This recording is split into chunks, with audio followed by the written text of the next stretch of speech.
Inireklamo ng kapitbahay ko na illegal construction daw ang onang ko. Dumating agad ang mga taga-city enforcement noong araw ding iyon. Hindi ako nakipagtalo, hindi ako nakiusap, agad akong pumirma at pumayag na gibain ito. Nakatayo sa baba ang kapitbahay ko, nakakrus ang mga braso sa dibdib. Kitang-kita ang pagkakontento sa mukha niya. Noong gabing iyon, humanap ako ng construction team. At magdamag kong ipinabaklas ang onang hanggang sa wala nang matira. Kinabukasan, nagsimulang umulan. Bumuhos ang tubig ulan pababa sa pader ng bahay ko. Dahil wala nang pananggang onang. Diretsyong pumasok ang agos ng tubig sa balkonahe ng kapitbahay sa baba. Kinaumagahan ng ikatlong araw, namumula ang mga mata ng hepe ng komunidad nang kumatok siya sa pinto ko. Ikatlong araw umaga, siya, mata, kumatok sa pinto ko. Pakiusap, ikabit mo na ulit ang onang. 5 pamilya sa baba ang sabay-sabay na nagrereklamo. Sabi nila, halos magkaamag na raw ang mga bahay nila. Dahan-dahan akong nagsalita habang hawak ang aking soy milk. Illegal construction yan, Hindi na pwedeng ikabit. Sa labas ng pinto, nakatayo sa may pasilyo ang kapitbahay kong nagreklamo. Ang mukha niya, mas maitim pa sa puwit ng kaldero. Nung dumating ang mga taga-city enforcement, nagdidilig ako ng halaman sa balkonahe. 2 naka-uniforming staff, parehong seryoso ang mukha. May hawak silang folder. Kayo po ba si Mr. Lucien? Ako nga po, nakatanggap po kami ng reklamo, na ang onang naikinabot sa pader ng inyong balkonahe ay isang illegal construction, at kailangang give-in. Sabi niya, sabay turo sa ibaba. Tumingin ako sa direksyong tinuturo niya. Ang kapitbahay ko sa baba, si Zhang Wei, ay nakakrus ang mga braso habang nakasandal. Sa batong leon sa may entrance ng building namin. Hindi may tago ang kayabangan sa kanyang mukha. Nakatayo sa tabi niya ang asawa niya. Tinuturo-turo ako, habang may kung anong ibinubulong. Hindi ko na lang sila pinansin. Tiningnan ko ang mga taga City Hall. Sige, natigilan ng staff. Mukhang hindi nila inaasahan na ganito ako kadaling kausap. Ang mga inihanda niyang sasabihin. At ang mga pulisya at regulasyon ay parang bamara sa kanyang lalamunan. Anong sabi mo? Sabi ko, sige, pumapayag ako. Nasaan ang mga papeles? Pipirmahan ko. Sa pagkakataong ito, kahit ang mga mas batang miyembro sa likod niya, ay halatang-halata ang pagkagulat. Marami na silang nahandle na kaso ng demolisyon ng mga illegal na istruktura. Kung saan ang mga may-ari ay nagiiyakan, nagwawala, at nagmamatigas. Ngayon lang sila nakakita ng kasing prangka ko. Agad namang nakabawi ang pinuno nila. May dinukot siya mula sa folder. Isang notice to demolish. Sa loob ng 3 araw, ayon sa regulasyon. Sa loob ng 3 araw, mayroon kang 3 araw para kusa itong give-in. Kung hindi mo ito gigibain sa loob ng 3 araw, kami na ang magsasagawa ng forced demolition. Kinuha ko ang ballpen, at pinirmahan ang pangalan ko sa dulo. Hindi na kailangan ng 3 araw. Gigibain ko to mamayang gabi. Salamat sa kooperasyon. Bumalik ako sa balkonahe, at ipinagpatuloy ang pagdidilig sa mga orkidya ko. Lucien, narinig mo. Illegal structure daw. Gibain na raw agad. Huwag mong inaangkin ang pampublikong espasyo. Nilakasan ko talaga ang boses ko. Kaya naman ang iilang naglalakad-lakad sa subdivision, pati na ang ilang matatanda, ay napatingin sa direksyon ko. Hindi ko siya pinansin. Pagkatapos magdilig, kinuha ko ang cellphone ko. Sa group chat ng mga homeowners dito, hinanap ko ang isang contact na nagngangalang Integrity Renovations. At tinawagan. Hello, si Master Joe po ba ito? Ako po si Lucien mula sa Building 7, Unit 601. Ah, sige. Hello po, Mr. Lu. Ano po ang maitutulong ko? Mayroon po akong canopy sa balcony. Gusto ko sanang ay patanggal ngayong gabi. May maipapadala po ba kayo? Hindi problema ang bayad. Magdadagdag ako ng bayad. Pwede po, pwede po. Siyempre po, sakto, may mga bakante kaming trabahador mamayang gabi. Sisiguraduhin po naming matatanggal yan ng malinis na malinis. Pumasok ako sa kusina para sinyo lang ihanda ang hapunan. Ang pamilya ni Zhang Wei ay 6 na buwan nang nakatira sa apartment sa ibaba ko. Wala nang lumipat sila. Hindi na natahimik ang building namin. Nagrereklamo sa ingay ng mga yabag mula sa itaas. Nagrereklamo sa mga gamit na nakakalat sa pasilyo. Nagrereklamo sa ingay ng mga ligaw na pusa sa komunidad. Yung balcony nila, ginawang hardin ng asawa niya. Nung nakaraang araw, nagreklamo ang asawa ni Zhang Wei sa group chat ng mga homeowner na tumatalsik daw ang tubig mula sa canopy ko papunta sa mga bulaklak niya. Agad-agad akong inatake ni Zhang Wei sa chat group. Nagtatype, ako na raw ang baalang humanap ng solusyon. Sumagot ako noon, ang silbi ng canopy ay para proteksyon sa ulan at daluyan ng tubig. Normal lang na tumulo ang tubig kapag umuulan. Siguro naramdaman ni Zhang Wei na napahiya siya sa harap ng grupo. Pagkatapos noon, hindi na siya nagsalita. Akala ko, tapos na ang issue. Di ko naman inasahan, na diretso pala siyang nagsumbong sa mga otoridad ng syudad. Itong canopy na to, ipinakabit ko na noong unang taon ko pa lang dito. Medyo may problema kasi ang disenyo ng mga unit sa building namin. Walang waterproof na daluyan ng pader sa labas ng balcony. Sa tuwing umuulan, dumadaloy ang tubig ulan pababa sa pader. Sa katagalan, ang kisame ng balcony sa ibaba, at ang pader sa labas ay madaling pasukan ng tubig at amagin. Noong panahong iyon, lahat ng nakatira sa buong building ay nagkasundong magpakabit ng ganitong halos magkakamukhang transparent na canopy. Hindi ito nakakaapekto sa liwanag, at nagsisilbi pang gabay sa tubig ulan para protektahan ang pader. Mahigit 10 taon na, naging payapa ang lahat, hanggang sa lumipat si Zhang Wei. Alas 7 ng gabi, dumating sa tamang oras si Master Joe kasama ang 2 trabahador. Mabilis na umalingaw-ngaw ang tunog ng electric drill at pagputol. Marahil ay narinig ni Zhang Wei ang ingay. Kaya sinadya niyang bumaba para bantayan ang trabaho. Sumandal siya sa batong leon. Nagsindi ng sigarilyo, at pinanood ang mga trabahador. Habang tinatanggal nila isa-isa ang mga piraso ng kanapi at ibinababa ito. Palapad ng palapad ang ngiti sa kanyang mukha. Alas 10 ng gabi, tuluyan nang natanggal ang kanapi. Kahit ang mga tornilyong nakakabit sa pader, ay nilinis at tinanggal lahat. Agad kong binayaran ang mga trabahador. Binigyan ko pa sila ng bonus. Masayang sinabi ni Master Joe. Hi, Mr. Lu. Ang ganda talaga ng materyales ng kanapi ninyo. Sayang lang at tinanggal pa. Hi, wala tayong magagawa. Mayroon kasing naiinis, sagabal daw sa paningin.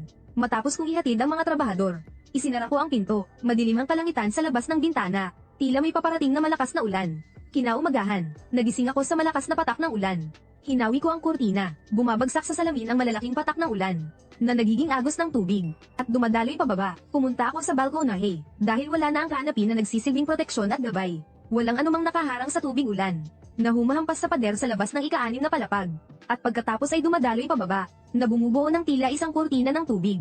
Dir-diretso itong bumabagsak sa ika-5 palapag, sa balkonahe ng bahay ni Zhang Wei. Sa mga sandaling ito, sinasalon ito ang lahat ng tubig mula sa pader sa itaas. Ang pinaghirapan niyang gawing sunroom flower garden, ay binibinyagan ngayon ng malakas na ulan. Itinaas ko ang aking kape, samandal sa may pinto ng balkonahe, at tahimik na nanood. Diyos ko, anong nangyayari? Zhang Wei, halika dali, tingnan mo. Binabahan na yung balkonahe. Naku po, bakit parang talon kung bumuhos yung tubig? Lu Chen, ikaw ang may gawa nito, no? Hindi ko siya pinansin. Dahan-dahan kong inubos ang kape ko. Bumalik sa loob para magbihis, at naghanda para pumasok sa trabaho. Pagbukas ko pa lang ng pinto, nakita ko agad si Zhang Wei na nakaharang. Sa likod niya, hawak-hawak ng asawa niya ang cellphone. At walang tigil na kinukuhanan ng litrato ang pinto ng bahay ko. Sinadya mo to, no? Mr. Zhang, kung may problema ka, sabihin mo ng maayos. Huwag kang mananakit, sabihin ng maayos. Sige, tatanungin kita. Binaha ang balkonahe namin. Ikaw ba ang may kagagawa nito? Ako ang nag-report na illegal ang pagkakagawa ng bubong mo. Inutusan ka ng city management na gibain yan. Sumunod ka naman sa batas at giniba mo agad magdamag. Ngayong umuulan, natural lang na bumaba ang tubig. Natural phenomenon yan. Hinahanap niyo ko. Isang salita ko lang, natigilan si Zhang Wei. Namulan ng gusto ang mukha niya sa galit. Ikaw, alam na alam mong mangyayari to. Sinadya mo. Ang alam ko lang, sarili kong illegal structure ang giniba ko.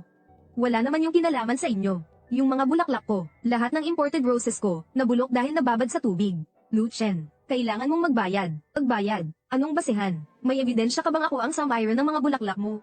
Ang pag-agos ng tubig pababa ay dahil sa gravity. Dapat si Newton ang hanapin mo. Namimiloso ko pa. Kayo naman ang unang nag-report. Sumusunod lang ako sa batas. Kinuha ko ang bag ko at akmang aalis na. Daanin niyo ako. Papasok pa ako sa trabaho. Huwag kang aalis. Hanggat hindi natin to nalilinaw ngayon. Huwag ka nang umasang makaalis. Nilalabag mo ang personal na kalayaan ko. Pwede akong tumawag ng pulis ngayon din. Inilabas ko ang cellphone ko at itinutok sa mukha niya. Nang makita niya sa screen ng phone ko, ang nakadial na 911. Napaurong si Zhang Wei nang hindi namamalayan. Pero biglang sumingit ang asawa niya. At hamarang sa harapan ko. Oh, sige, tumawag ka ng pulis. Tumawag ka, sakto, para pulis na mismo ang humusga. Tingnan natin kung may nambubuli na katulad mo. Sakto namang, bumukas ang pinto ni Aling Li, ang kapitbahay namin sa tapat. At sumilip siya, nang makita niya ang gulo sa tapat ng pinto ko. Natigilan si Aling Li, agad namang kumilos ang asawa ni Zhang Wei na parang nakakita ng kakampi. At nagsimulang magsumbong kay Aling Li habang umiiyak. Naku po, anong nangyayari dito? Ate Li, ikaw na nga ang humusga.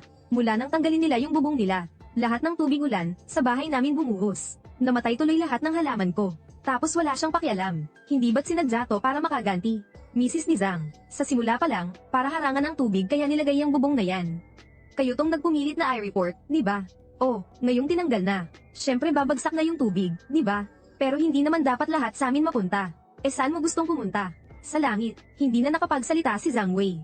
Nilagpasan ko sila at pinindot ang elevator. Nakita ko si Zhang Wei na tinuturo ang likod ko, habang may binubulong sa asawa niya. Ang ekspresyon sa mukha niya ay puro galit at sama ng loob. Alam kong hindi pa tapos ang lahat, pero hindi ko inasahan na ganito pala kabilis mangyayari. At sa isang paraan, na hindi ko pinaghandaan. Paghapon ng walang tigil ang malakas na ulan. Pag-uwi ko sa subdivision galing trabaho, nakita ko ang isang grupo ng mga tao sa ibaba ng gusali namin. Nandoon din si direktoryo ng komunidad. May hawak siyang notebook at may isinusulat. Nasa gitna ng mga tao si Zhang Wei at ang asawa niya. Puno ng emosyon silang nakaturo sa itaas. Direktor Wang, nakikita niyo po, di ba? Ganyan na ganyan po, parang talon yung ulan. Diretso lahat sa bahay namin. Hindi lang po sa amin. Apektado rin ang 4th, 3rd, at 2nd floor. Hay, tumingala si Direktor Wang para tingnan.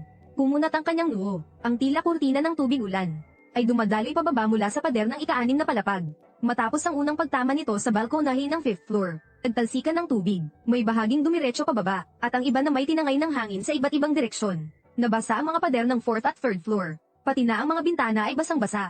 Sumang-ayon na rin ang ilang residente mula sa mas mababang palapag.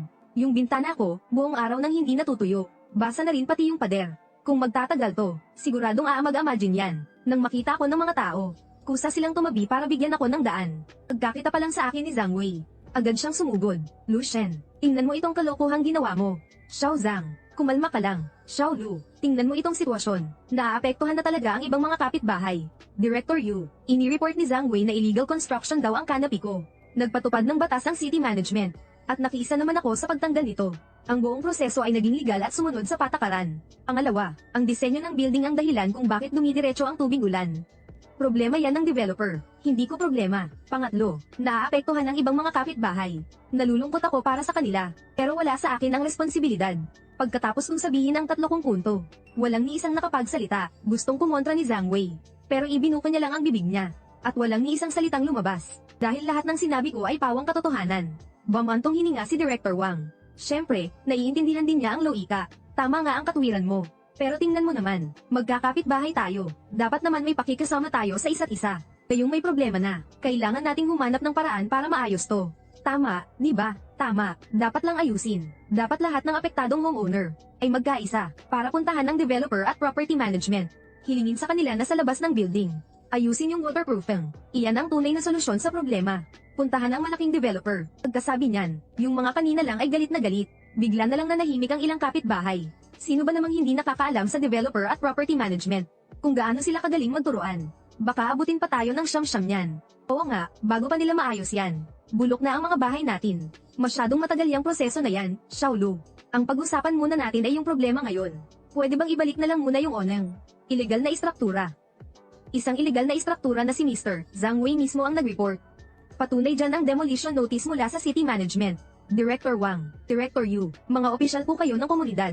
Hindi nyo naman siguro ako pwedeng piliting lumabag sa batas, di ba? Hindi na tuloy nakapagsalita si Director Wang. Oo nga naman, kakagiba lang dahil illegal daw. Tapos ngayon, ipapabalik nyo. Anong klase yan? Namula at namutla ang mukha ni Zhang Wei. Napakagandang panoorin. Siya mismo ang nagsara ng sarili niyang daan. Pero, walang pero-pero. Pwede kayong pumunta sa city management. Hayaan ninyong maglabas sila ng dokumento na nagsasabing hindi illegal ang onang na to. Payagan nyo kong magkabit, basta may opisyal na dokumento. Wala akong ibang sasabihin. Ikakabit ko agad. Hayaan nyo silang lumapit sa city management para bawiin ang sarili nilang desisyon. Mas mahirap pa yan kaysa hanapin ng developer. Tiningnan ko ang mga taong hindi makapagsalita. Hindi na ako nagsalita pa. Umalikod ako at pumasok sa gusali. Sa likuran ko, narinig ko ang pigil na galit ni Zhang Wei na sumisigaw, kasama ang panibagong reklamo ng mga kapitbahay. Kinagabihan, isang petisyon na pinangunahan ni Zhang Wei, na pinagsama-sama ang 5 unit mula sa ikalawa, ikatlo, ika-4, at ika-5 palapag, isang joint complaint letter mula sa mga may-ari, ay idinikit sa bulletin board sa may pasukan ng building. Ang liham reklamo ay isinulat ng taimtim, Nobyembre 2, 2022. Ang pagtanggal ni Lucien sa canopy ay nagdulot ng pinsala sa ilang pamilya sa ibaba, Nobyembre 2, 2022. Pagbaha, pamamasan ng pader, at pagkasira ng mga ari-arian. At mariing hinihiling sa komunidad at property management na mamagitan. At atasan si Lucien na ibalik ito sa dati. Isang apoy na si Zhang Wei mismo ang nagsindi, ay sa wakas bumalik sa kanya, at sa iba pang mga tao. At ako naman, ako lang yung mabuting mamamayan na sumusunod sa batas. Ang palabas na ito, ay lalong nagiging interesante. Kinagabihan, isang petisyon na pinangunahan ni Zhang Wei, na pinagsama-sama ang 5 unit mula sa ikalawa, ikatlo, ika-4, at ika-5 palapag. Isang joint complaint letter mula sa mga may-ari ng unit, ay idinikit sa bulletin board sa may pasukan ng building. Ang liham reklamo ay isinulat ng taimtim, Nobyembre 2, 2022. Ikatlo, pagkakaroon ng amag sa pader. Ang pagtanggal ni Lucien sa canopy. Nobyembre 2, 2022. Pagbaha, pamamasan ng pader, at pagkasira ng mga ari-arian. At mariing hinihiling sa komunidad at property management na mamagitan. At atasan si Lucien na ibalik ito sa dati. Isang apoy na si Zhang Wei mismo ang nagsindi, ay sa wakas bumalik sa kanya. At sa iba pa, at ako naman, ako lang yung mabuting mamamayan na sumusunod sa batas. Ang palabas na ito, lalong nagiging interesante ang lahat. Ang insidente ng petition letter, Para itong isang batong inihagis. Sa isang tahimik na lawa. Sa buong subdivision, lumikha ito ng malaking alon. Ang sulat na ito ay mabilis na. Kinuna ng litrato at pinost sa group chat ng mga homeowner. Agad na nagkagulo sa group chat. Tawang-tawa ako. Sila mismo ang nag-report. Tapos ngayon sila pa ang nagpepetisyon na ibalik. Anong klaseng galawan yan? Itong ginawa ni Zhang Wei. Para siyang bumaril sa sarili niyang paa. Kawawa naman yung ilang kapitbahay sa baba na nadamay. Sa katangahan nitong si Zhang Wei. Pero sa totoo lang, walang mali sa ginawa ni Lu Chen. Ni-report mo na illegal ang construction. Ni-report mo, kaya tinanggal niya. Ganun lang yun. Ni-report mo, tinanggal niya. Legal na legal ang ginawa niya. I-report mo, tinanggal niya, na legal naman. Ngayong may problema. Ganyan dapat, suportahan si Lu Chen. Dapat lang turuan ng leksyon ang mga ganyan. Tama yan, suportahan si Lu Chen. Ganyan dapat sa mga walang pakisamang kapitbahay. Suportahan si Lu Chen. Ang usapan sa group chat, halos lahat ay kumakampi sa akin. Sinubukan ni Zhang Wei at ng asawa niya na magpaliwanag sa group chat. Sabi nila, gusto lang daw nilang mapanatili ang kaayusan sa subdivision. Hindi raw nila inasahan na magiging ganito kalala ang resulta. Pero walang naniwala. Dapat inisip nyo na ang kahihinatnan niyan noong nag-report kayo. Matatanda na kayo. Dapat panagutan ninyo ang mga kilos ninyo. Tigilan nyo na yung pagpapalusot nyo. Malinaw sa aming lahat ang nangyayari. Diba dahil lang naman yan sa onang nila. Na tumatalsik sa mga halaman nyo. Makasarili na nga, nagmamalinis pa. Matapos ang ilang sagutan, basang sisiw ang mag-asawang Zhang Wei. Hindi na sila nang aas na magingay ulit. Patuloy na uminit ang issue. Kinaumagahan, maaga pa lang. Personal na tumawag sa akin ang property manager. Mr. Lu, ako po si Leo mula sa property management. Manager Leo, kumusta po? Tungkol po sa kanapi ng bahay ninyo. Alam na po namin ang sitwasyon. Kasi po, yung mga nasa ibaba, ilang homeowners po ang matindi ang reklamo. Kaming taga-property management, naiipit po kami sa gitna kaya mahirap din po para sa amin. Kaya po, baka po pwede kayong magbigay loob ng kaunti. Ay pakabit nyo na po muna yung kanapi. Para kumalma po muna ang lahat. Yung iba namang bagay, hahanapan na lang po natin ng paraan. Manager Leo, kahapon po, kinausap ko si Director Wang. At napakalinaw ng sinabi ko, yung canopy na yan, itinuturing na illegal structure ng city management. Gusto nyo bang ako, bilang taga-property management, ang hayagang lumaban sa mga autoridad? Sasagutin nyo ba ang responsibilidad na to? O kaya, maglabas kayo ng isang written statement, na nagpapatunay na makatwiran ang pagkakabit ng canopy. At kayo ang sisigat sa lahat ng posibleng kahihinatnan nito. Basta mayroon akong ganyang kasulatan. Papayag din ako. Hindi po pwede yan. Mr. Lu, pinapahirapan nyo naman po kami niyan. Pareho lang tayo. Pinipilit ninyo ang isang sumusunod sa batas. Na homeowner na gumawa ng isang illegal na istruktura. Hindi nyo rin ba ako pinapahirapan sa lagay na yan? Manager Leo, ang ugat ng problema ay depekto sa disenyo ng building. Dapat masalam nyo yan kaysa sa akin. Sa ngayon, ang pinakamagandang solusyon ay ang gamitin ng maintenance fund para lagyan ng waterproofing ang buong panlabas na pader ng gusali. Kung kayo sa property management, ang manggana para maisakatuparan ito, sigurado akong lahat ng homeowners, masasalamatan kayo ng buong syudad. Pagkasabi ko noon, ibinaba ko na ang telepono. Alam ko, masyadong masalimuot ang proseso para magamit ang repair fund. At malamang, ang property management, ayaw nilang problemahin yan. Ibinalik ko lang ulit sa kanila ang problema. Pagsapit ng hapon, patuloy pa rin ang pagulan. Walang bahid ng pagtila, umuwi ako ng maaga mula sa trabaho. Pagdating ko sa baba ng building, isang madyulang eksena ang bumungad sa akin. Sa balcony ni Zhang Wei, hirap na hirap ang asawa niya habang may hawak na dambuhalang. Langga na para magigib ng tubig palabas. Si Zhang Wei naman, nakatuntong sa isang hagdan. May hawak na malaking plastic sheet at tape. Tila sinusubukang maglagay sa itaas ng kanilang balcony. Sa madaling salita, sa ilalim ng sahig ng balcony ko, ng isang pansamantalang bubong na gawa-gawa lang niya. Walang tigil ang buhos ng ulan. Basang-basa siya. Ang hagdan na kinatatayuan niya ay humuuga-uga. Hindi man lang damay kitang tape sa basang pader. Nang hipan ng hangin ang plastic sheet. Dumiretso ito sa mukha niya. Nakakaawa na nakakatawa ang eksena. Sa ibaba, may ilang mga usiserong kapitbahay na nagtipon para manood. Lahat sila ay nagtuturuan at nagbubulungan. Ano namang silbi niyan? Panandali ang lunas lang yan, hindi naman tunay na solusyon. Kasalanan niya yan. Kung alam lang niya, nahaantong sa ganito, di sana hindi na lang niya ginawa. Anong tinitingin-tingin niyo? Wala namang dapat makita dyan. Hindi ako huminto, dumiretso ako sa loob ng building. Pagbukas ko pa lang ng pinto ng bahay, sumalubong sa akin ang masangsang na amoy amag. Napakunot ang noo ko, naglakad ako papunta sa balcony. Galing sa ibaba ang amoy. Nagsimula na ang malakas na ulan at pag-ipon ng tubig. Hayaang mabulok at amagin ang ilang bagay. Ang drainage system ng lumang bahay na to. Halatang hindi kinaya ang ganitong tuloy-tuloy na artificial na talon. Habang pinapanood ko ang walang tigil na buhos ng ulan sa labas ng bintana. Alam kong ang kasukdulan ng kalokohang to ay malapit nang dumating. Ang taong nagsumbong sa akin ay malapit ng personal na lumapit para magmakaawa. Kinaumagahan ng ikatlong araw, sa wakas ay tumila na rin ang ulan. Pero pagkatapos mababad ng 2 araw, lumabas na ang resulta. Kabubukas ko pa lang ng pinto para sana mag-jogging.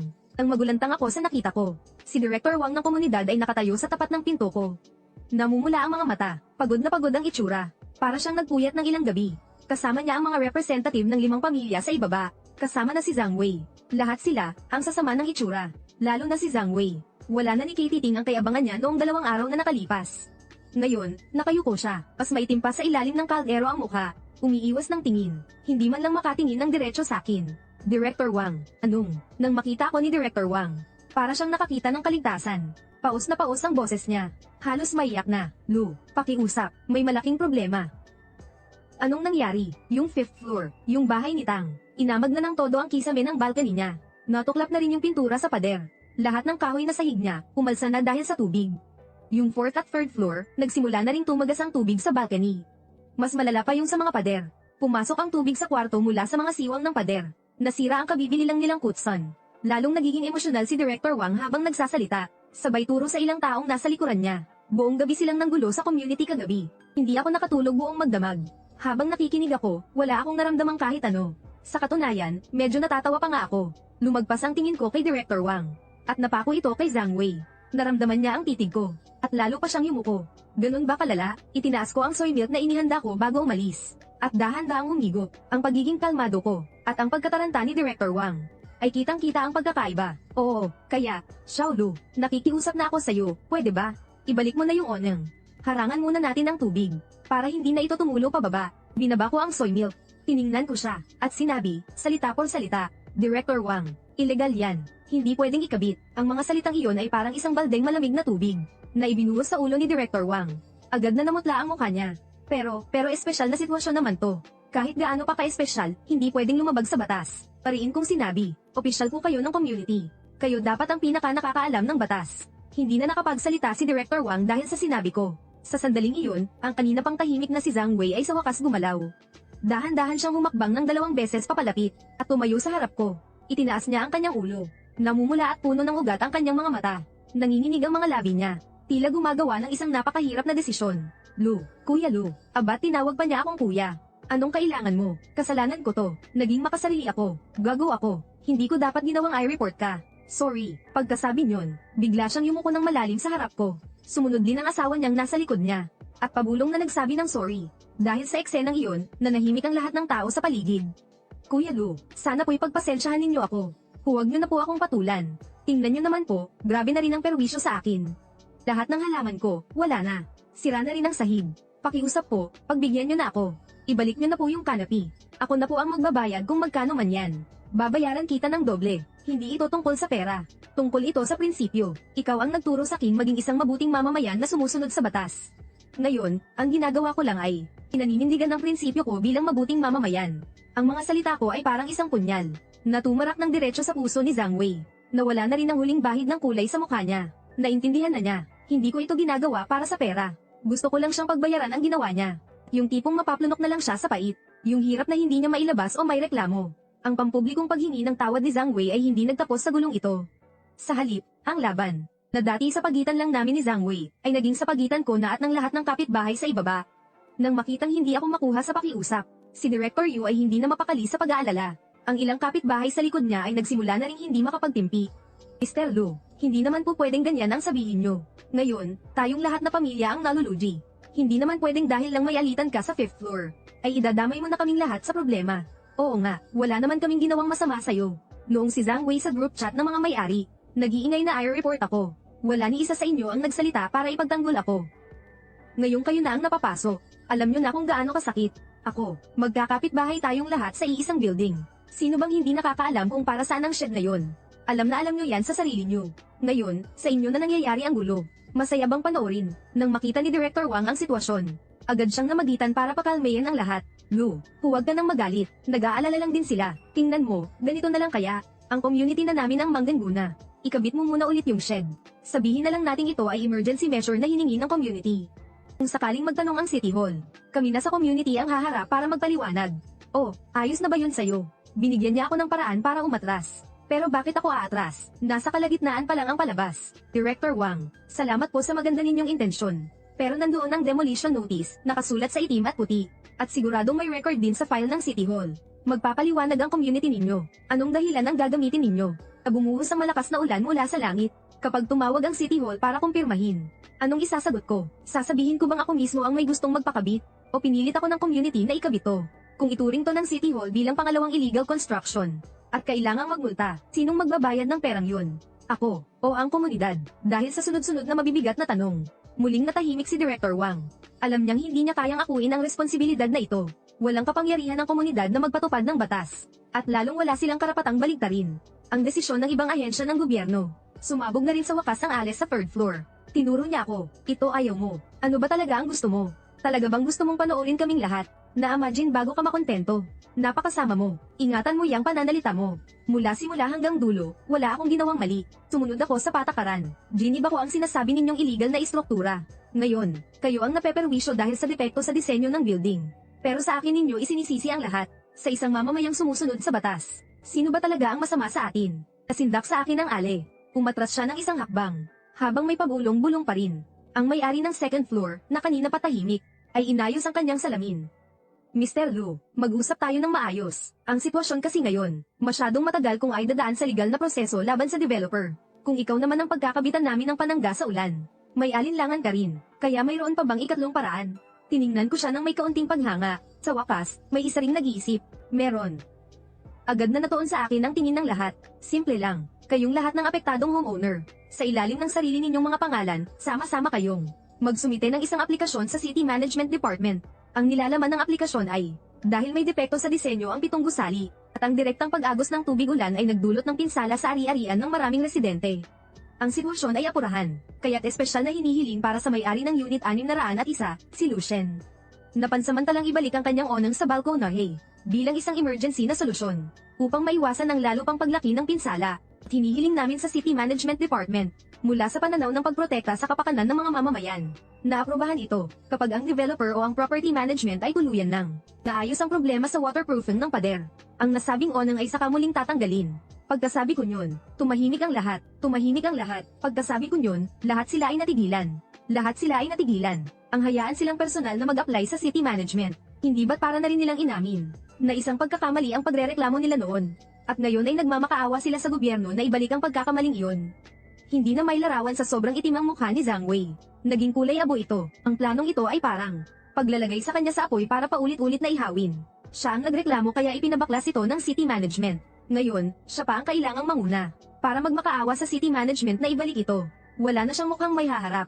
Gagaan na ba yan? Gagaan naman o hindi, malalaman lang natin kapag sinubukan. Ito lang ang nag-iisang paraan. Kayo nang mag-usap, isang malakas na kalabog, at isinara ko ang pinto. Iniwan ko ang lahat ng mahihirap na problema sa mga taong nasa labas. Alam kong wala silang pagpipilian. Dahil sa bawat minuto at segundong lumilipas, palaki ng palaki ang pinsala. Samantalang ako, kailangan ko lang magtimpla ng isang tasa ng tsaa. At tahimik na hintayin ang resulta.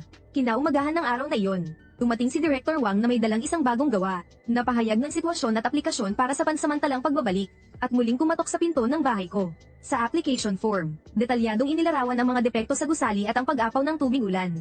Pati na rin ang mga partikular na pinsalang natamo ng 5 pamilya sa ibaba.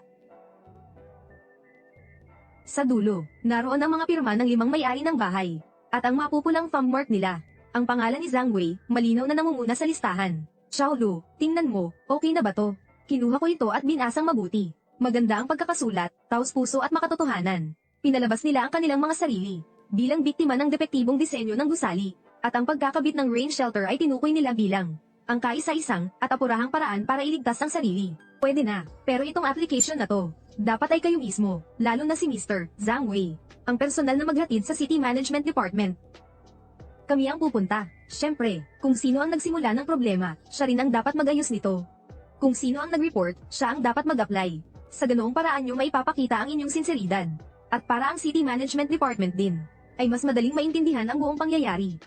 Pwede ka namang hindi pumunta. Kaso, itong application na to, ay magiging walang silbi. Sige, pupunta kami. Tara na, ngayon na. Xiao Zhang, kailangan mong sumama. Nakayuko si Zhang Wei, para siyang isang papel na hinihila ng tali. Sumunod siya kina Director Wang. Nai-imagine ko na, kapag si Zhang Wei, ang nag-report, ay personal na tumayo sa opisina ng City Management, para iabot ang request na ito. Ang application na ibalik ang illegal structure. Kung gaano ka-awkward at katawa-tawa ang magiging eksena. Pero kailangan niyang gawin yun. Ito ang kabayaran para sa kanyang katangahan at kayabangan. Ang halaga na dapat bayaran. Noong hapon, may tumawag sa akin na hindi ko kilala.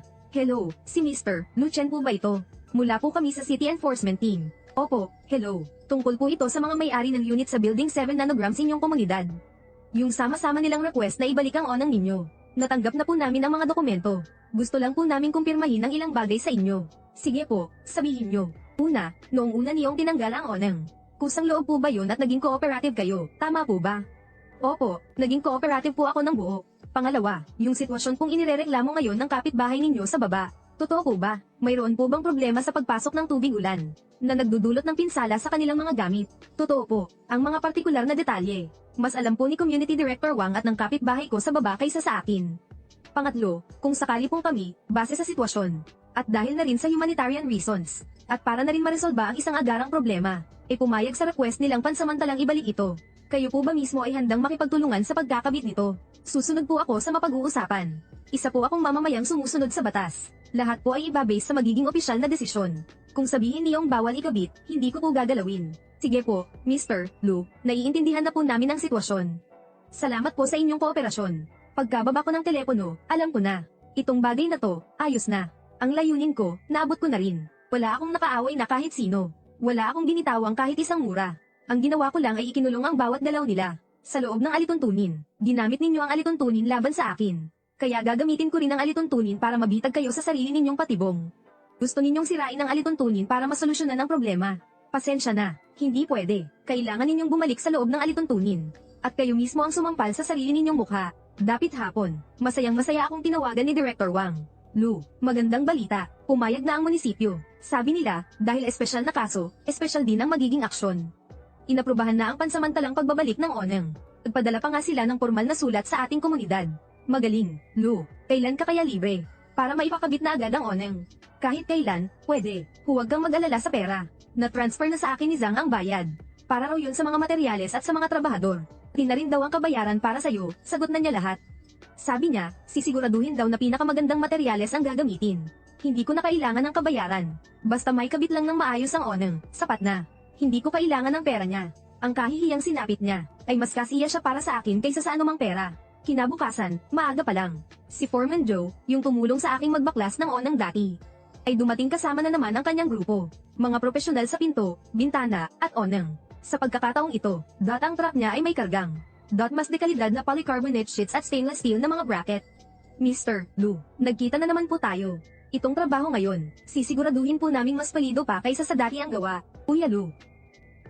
Kaunting bagay lang po, pasensya na po sa nagawa namin dati. Hindi na kailangan yan, basta't natuto ka na ng leksyon, ayos na yun. Foreman Joe, kayo na po ang bahala. Siguraduhin niyo lang na pinakamaganda ang mga materyales. At dapat standard ang pagkakagawa. Foreman, huwag po kayong mag-alala, sir. Foreman, espesyal na bilin po ng community at ni Mr. Zhang. Sa pagkakataong ito, kailangang sundin ang pinakamataas na standard. Garantisadong walang tulo, at sobrang tahimik. Nagsimula nang maging abala ang mga trabahador. Muling umingay ang tunog ng barena. Pero di tulad ng dati, sa pagkakataong to. Ang mga kapitbahay sa ibaba na nakikiusyoso. 1,20,555. Wala na sa mga mukha nila ang tuwa sa sinapit ng iba. 1,29,555. Wala na sa mga mukha nila ang tuwa sa sinapit ng iba. Sa halip, napalitan ito ng pananabik at pasasalamat. Hindi umalis si Zhang Wei. Nakatayo lang siya sa ibaba, gaya ng dati, nagbabantay ng trabaho. Pero sa pagkakataong to, hindi na siya mayabang na nakahalukip-kip. Sa halip, paminsan-minsan siyang nag-aabot ng tubig at yosi sa mga trabahador. May ngiting nagpapalapad ng papel sa mukha niya. Nandoon din ang asawa niya. Maya-maya ay tinatanong ang mga trabahador kung uhaw ba. Tapos tatanungin naman kung pagod na. Sobrang asikaso talaga. Nakita ng lahat ng nakatira sa building ang tagpong yun. Sa tingin ng lahat, mayroong halong pangungutya. Mayroon ding paghamak. Pero higit sa lahat, isang klaseng kasiyahan na nakikita siyang nakakarma. Si Zhang Wei sa building na ito ay masasabing tuluyan ng sumikat. Hindi lang siya nabigong magpakitang gilas sa kanyang pagsusumbong. Sa halip, siya pa ang naging katatawanan ng buong subdivision. Pagsapit ng tanghali, naikabit na ang balangkas ng silong. Sinadya pa akong akyatin ni Mang Joe para sabihin, Mr. Lu. Sa pagkakataong ito, sinadya naming lagyan yung mga parte kung saan dumidikit ang suporta sa pader ng mga gomang pang-absorb ng vibration. Kaya sa susunod na umulan, sinisiguro ko po sa inyo, wala kayong maririnig na kahit anong ingay sa loob ng bahay. Salamat sa malasakit, Mang Joe. 4:00 ng hapon, tapos nang may kabit ang bagong-bagong silong. Mas malapad at mas makapal kaysa sa luma, at mas makinis din ang mga linya. Tumagos ang sikat ng araw sa bagong-bagong, transparent na bubong at suminag sa aking balkonahe, na lumikha ng isang maliwanag na sinag. Si Mang Joe at ang kanyang mga tauhan, ay nilinis ng maigi ang lahat ng kalat mula sa construction. Umakyat si Director Wang kasama si Zhang Wei para i-inspeksyon ang gawa. Napakaganda. Okay na ba sa'yo? Ayos naman. Kung ganoon, paano yung mga naunang pinsala? Usapan niyo na yan ng developer. Wala akong kinalaman dyan. Natigilan si Zhang Wei. Sa huli, tumango na lang din siya. Opo, tama po kayo. Hindi na siya nang ahas pang magsalita. Ang digmaang ito na nagsimula dahil lang sa isang kanapi, ay masasabing dito na nagtatapos. Nanalo ako. Isang malinis na pagkapanalo. May sapat na basehan at katuwiran. Hindi ko hinayaan ang kahit sino na makahanap ng kahit katiting na butas laban sa akin. Ang ginawa ko lang ay tinuruan sila kung ano ang ibig sabihin ng respeto, kung ano ang ibig sabihin ng patakaran. Nang makaalis na ang lahat, nakatayo ako sa ilalim ng bagong-bago kong kanapi, habang tinitingnan ang gulo sa balkonahe ni Zhang Wei sa ibaba. Alam ko, simula ngayon, magiging mas tahimik na siguro ang paligid ko. Sa ikatlong araw mula nang maibalik ang kanapi, tumawag na naman sa akin si Manager Leo ng Property Management. Sa pagkakataong ito, mas magalang pa ang tono niya kaysa sa dati. May kasama pang ang bahagyang panunuyo. Mr. Lu, nasa bahay po ba kayo? Tungkol po sa pagkukumpuni ng building. May bago na po kaming update. Oh, sige, sabihin mo. Tama po talaga ang mungkahi ninyo noong nakaraan. Ang pinakaugat po talaga ng problema ay nasa disenyo ng gusali. Pagkatapos po ng aming pag-uusap kasama ang komunidad, at pagkuha ng opinyon ng karamihan sa mga may-ari, nagpasya po kaming opisyal ng gamitin ang Major Repair Fund para sa buong panlabas na pader ng Building 7, upang magsagawa ng kumpletong waterproofing at pagsasaayos ng drainage system. Hindi ko talaga inaasahan ang balitang ito. Akala ko, magtuturuan lang ng magtuturuan ng property management. Ang bilis naman nilang nakapagdesisyon. Hay, hindi po iyon mabilis. Ang pangunahing dahilan kasi, napakalaki ng naging epekto ng nangyari sa inyo. Ngayon, hindi na lang sa Building 7 ninyo. Pati ang mga may-ari sa ibang building, nagsisimula na ring mag-alala. Hinihiling nilang lahat na suriin namin ang mga posibleng panganib. Kaya malaki rin po ang pressure sa amin. Kaysa naman hintayin nating lumitaw isa-isa ang mga problema. Mas mabuting solusyonan na nating lahat ng sabay-sabay. Kung ganun, anong kailangan kong gawin? Ganito po kasi yan. Ayon sa proseso, para magamit ang pondo para sa malakihang pagkukumpuni, kailangan ng 2 o higit pa na pirma ng mga may-ari bilang pagsang-ayon. Bukas, mag-oorganisa kami ng pirmahan sa ibaba. Sana po makababa kayo para sumuporta. Walang problema. Agad akong pumayag. Isa itong malaking kabutihan para sa akin at sa lahat ng residente. Kinabukasan, pagbaba ko para pumirma, nakita kong maraming tao sa harap ng bulletin board. Hindi lang mga taga-Building 7 namin. Pati mga may-ari mula sa ibang building ay dumating din ng mabalitaan. Yung mga taga-property management at community, namimigay ng mga form ang mga staff nila sa lugar. At ipinapaliwanag ang plano. Nakita ko si Zhang Wei at ang asawa niya. Sila ang unang-unang lumapit para pumirma. Nang makita niya ako, sinadya pa ni Zhang Wei na makipagsiksikan sa mga tao. Para batiin ako, Kuya Lu, nandito ka rin pala. Ang pakikitungo niya, mula sa dating takot, ay naging isang paggalang na halos nanunuyo na. Inilagda ko ang pangalan ko sa consent form. Nang makita ko ng mga kapitbahay doon, lahat sila ay tumango bilang pagbati. Puno ng kabaitan at paghanga ang mga tingin nila. Hinawakan ni Tita Lee ang kamay ko at sinabi, "Ay ho Lu, napakalaking kabutihan talaga ng ginawa mo ngayon. Lahat kami, dapat magpasalamat sa'yo." Oo nga, napakabuti ng ginawa niya. Kung hindi ka nagpumilit, sa tingin mo ba ganoon kadaling papayag ang property management? Mula ngayon, sino man sa building na to ang maghanap ng gulo ng walang dahilan. Kami ang unang hindi papayag. Sige, hindi ko alam kung matatawa ba ako o maiiyak. Ang gusto ko lang naman ay mapanatili ang sarili kong kapayapaan. Pero heto ako, naging bayani pa sa paningin ng mga kapitbahay ko. Mabilis na isinagawa ang pagsasaayos ng pader sa labas ng building. Makalipas ang 1 buwan, nagbagong anyo ang buong gusali. Ang construction team na pinadala ng developer ay hindi lang inayos muli ang waterproofing ng pader sa labas, kundi naglagay din sa ilalim ng bawat balkonahe ng pare-parehong built-in drainage channel. Dahil dito, kahit wala nang nakausling bubong na pananggalang sa ulan, ang tubig ulan ay maayos nang naididirekta papunta sa drainage pipe. Hindi na muling mangyayari ang pagbuhos ng tubig na parang talon. Nalutas ang problema mula sa pinakaugat nito. Ang pansamantala kong bubong ay natapos na rin ang misyon ito. Noong araw na tinatanggal na ang bubong, dumating sina Director Wang at Manager Leo. Sila na mismo ang nagkusang hilingin na tanggalin ito dahil hindi na ito kailangan. Dumating din si Zhang Wei. Pinanood niya ang mga trabahador habang tinatanggal ang bubong na doble ang ibinayad niya para lang maibalik. Walang bakas ng panghihinayang sa mukha niya. Sa halip, para siyang nakahinga ng maluwag. Lumapit siya sa akin at seryosong sinabi, "Kuya Lu, salamat sa'yo.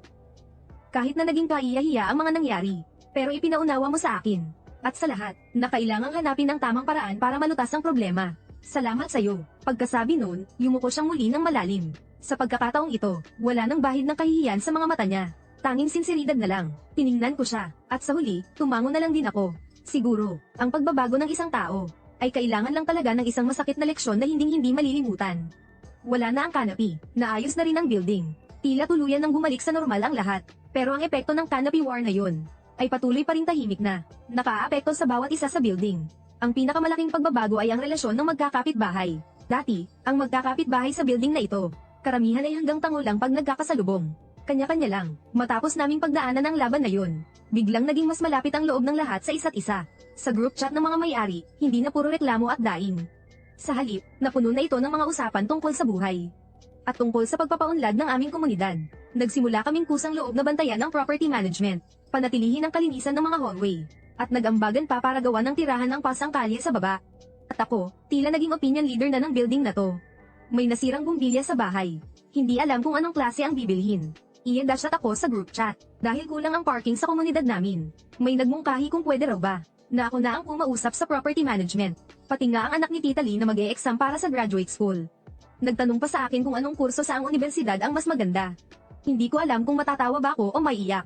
Pero hanggat kaya kong tumulong, sinasagot ko naman lahat. Itong pakiramdam na pinagkakatiwalaan ka. At inaasahan ng iba, hindi pala masama. Nagbago na rin ang pamilya ni Zhang Wei. Ang asawa niya, hindi na nagpo-post sa group chat para ipagyabang ang mga mamahalin niyang halaman. Sa halip, nagsimula na siyang mag-share ng mga tips sa paglilinis ng bahay. Mas naging down to earth. Si Zhang Wei mismo, para talagang nagbagong tao.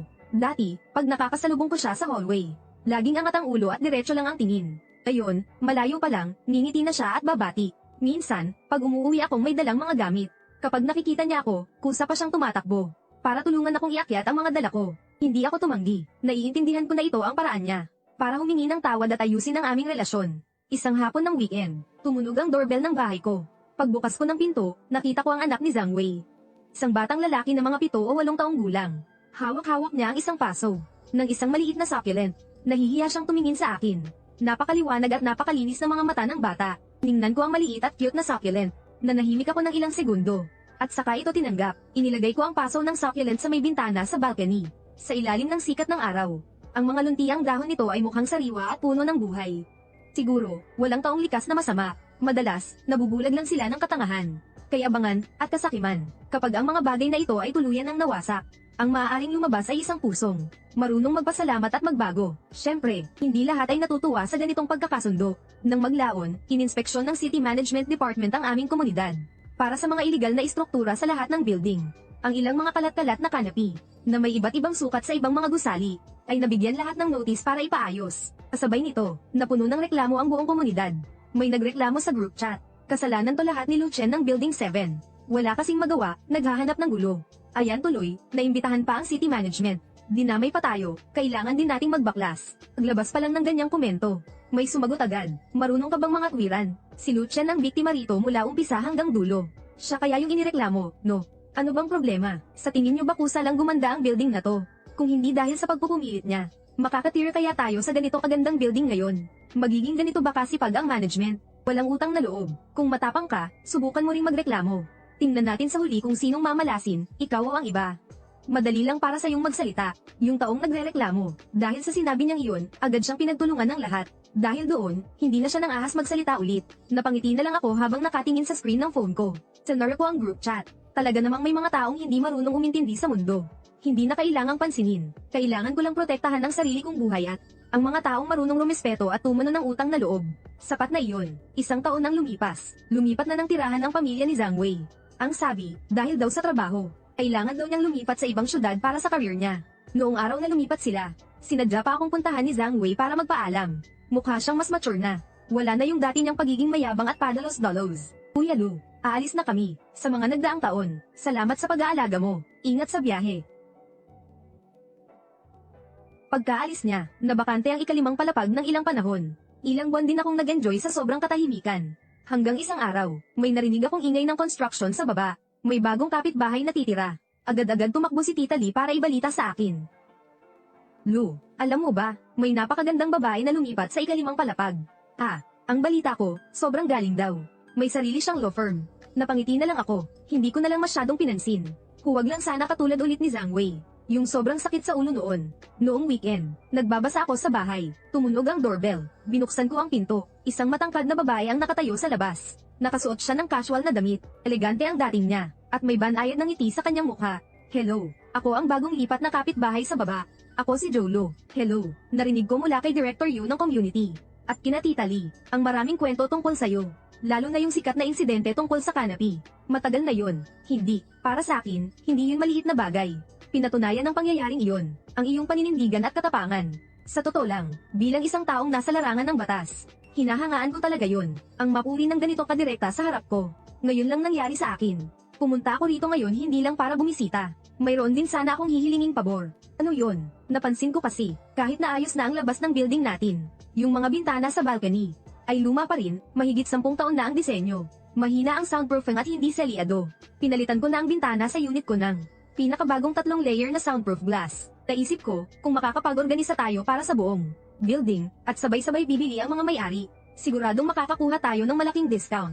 Nagtanong-tanong na rin ako, at kung ikaw daw ang mangguna rito, siguradong mas mapapadali ang lahat. Binigyan na naman niya ako ng isang mahirap na gawain. O sabihin na nating isang magandang bagay. Ang inilatag sa harapan ko. Tiningnan ko ang mga mata niyang tapat at puno ng pag-asa. Sige, pwede kong subukan. Magaling. Lahat ng mga technical na problema at mga issue sa kontrata, ako na ang bahala. Ako na ang kakausap sa mga manufacturer. Tinitiyak kong walang magiging palya. Ang kailangan niyo lang gawin ay hikayatin ang lahat. Ikinagagalak kong makatrabaho ka, Mr. Lu. Hinawakan niya ang kamay ko. Mainit at matatag. Pumasok ang sikat ng araw mula sa bintana at tumama sa amin. Bigla, naramdaman ko na ang buhay ay parang pagbubukas ng blind box. Hindi mo alam kung ano ang susunod na ibibigay sa iyo ng kapitbahay mo. Maaaring problema, o baka naman isang sorpresa. At sa pagkakataong ito, mukhang isang magandang sorpresa nga, sa pagtutulungan namin ni Attorney Joe. Ang plano para sa group buy ng mga soundproof na bintana, ay naging napakadali at matagumpay. Hindi may kakaila, talagang profesional na abogado si Attorney Joe. Detalyado at kumpleto ang mga materyales na inihanda niya. Inilista niya ang mga kalamangan at kahinaan ng iba't ibang brand ng bintana. Pati na rin ang presyo at ang proseso ng pag-install. Lahat ng ito ay ginawa niyang isang malinaw na comparison chart. Dahil sa galing niya sa pakikipagnegosasyon, nakuha niya para sa atin ang isang hindi kapani-paniwalang presyo para sa group buy. Kapag pinapanood mo siyang magtrabaho, talagang mararamdaman mong maaasahan siya. At ako, ang kailangan ko lang gawin ay i-post ang lahat ng impormasyong ito sa group chat ng mga homeowner at manawagan sa lahat. Halos lahat ng mga may-ari ng unit ay agad na tumugon. Sina Kuya Lu at Attorney Joe ang namumuna. Kaya 100% kaming panatag sa inyo. Matagal na naming gustong magpalit ng mga bintana. Sali ako, paali rin ako, sa loob lang ng ilang araw. Nabilang na ang lahat ng order sa buong building. Handa na ang lahat, hinihintay na lang ang simula ng construction. Noong araw ng construction, bala at maingay sa bawat palapag. Pero sa kabila ng ingay, ramdam mo, datang pananabik para sa isang bagong simula. Bilang mga namamahala sa proyekto, kami ni Jolo ay nasa ibaba para subaybayan ang paggawa. Mas nagkakasundo kami kaysa sa inaasahan ko. Nilapitan ako ni Tita Lee at binigyan ng pakwan. Oh, Joe, kayong dalawa talaga ang swerte ng building namin. Tita Lee, ang pinakamalaking naitulong talaga ay galing kay Lucien. Siya ngayon ang nagsisilbing sandigan ng buong building. Inirapan ko siya ng pabiro. Sa mga panahong magkasama kami, naging napakalapit na namin sa isa't isa. Masaya siyang kausap, marunong lumugar, at sobrang talino. Marami kaming mga paksang na pagkakasunduan. Mula sa mga libro at pelikula, hanggang sa mga isyu sa lipunan. Magaan siyang kakwentuhan. Noong weekend pagkatapos mapalitan ang mga bintana, napakaganda ng panahon. Sobrang tahimik sa loob ng bahay. Kapag isinara ang bintana, yung tugtog mula sa mga nagsasayaw sa plaza sa ibaba, halos hindi mo na maririnig. Nagtimpla ako ng isang Tokuren flower tea, at naupo sa balkonahe para magbasa. Tumunog ang cellphone ko. Mensahe galing kay Jolo.